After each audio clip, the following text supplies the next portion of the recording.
আজ আমরা আসছি আমাদের কৃতি সন্তান মোহাম্মদ বীরশ্রেষ্ঠ মোহাম্মদ নূর মোহাম্মদ শেখ তার সমাধিতে আসছি। এই যে তার সমাধি, আপনারা যারা দেখেননি আশা করি দেখতে পারবেন। এই যে সমাধিটা দেখতে পাচ্ছেন, এই যে তার সমাধি। বীরশ্রেষ্ঠ নায়ক নূর মোহাম্মদ শেখের সাংস্কৃতিক কিছু কাহিনী, ভিতরে যাওয়া যাচ্ছে না, তালা মারা।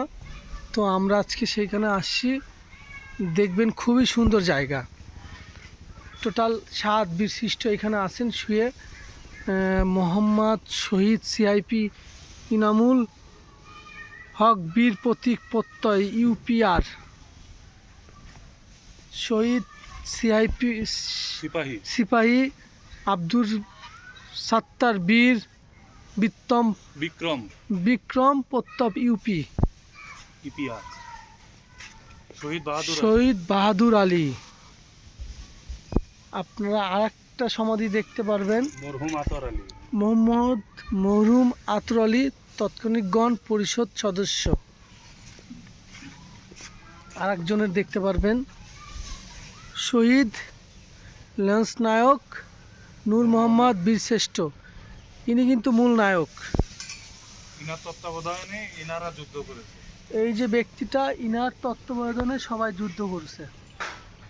আচ্ছা, তারপরের জন সমাধি আছেন শহীদ সুবেদার মনিরুজ্জামান প্রাক্তন ইউপিআর। তারপরের জন হচ্ছে বীর মুক্তিযোদ্ধা মরহুম আহাদ। আপনারা দেখলেন সবার সমাধি। তো আমরা এই দেশটা স্বাধীন দেশে বসবাস করি, তাদের অবদান কিন্তু অনেক। এই যে তাদের বর্তমান সমাধি, তারা শুয়ে আছেন এখানে। তারা না থাকলে আমাদের এই দেশটা স্বাধীন হওয়া আসলে অসম্ভব হয়ে যেত। 7 বীরশ্রেষ্ঠ সন্তান, তাদেরকে হাজারো স্যালুট জানাই। আশা করি ভিডিওটা সবাই দেখবেন শেষ পর্যন্ত।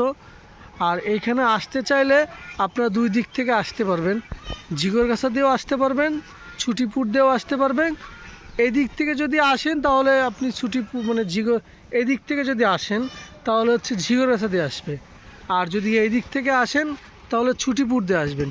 আবার এই দিক থেকে একটা রাস্তা বাইরে চলে গেছে, ওইটা আবার সারসা দিয়ে যেতে পারবেন। এই যে সমাধি, বীরশ্রেষ্ঠ নায়ক তার সমাধি।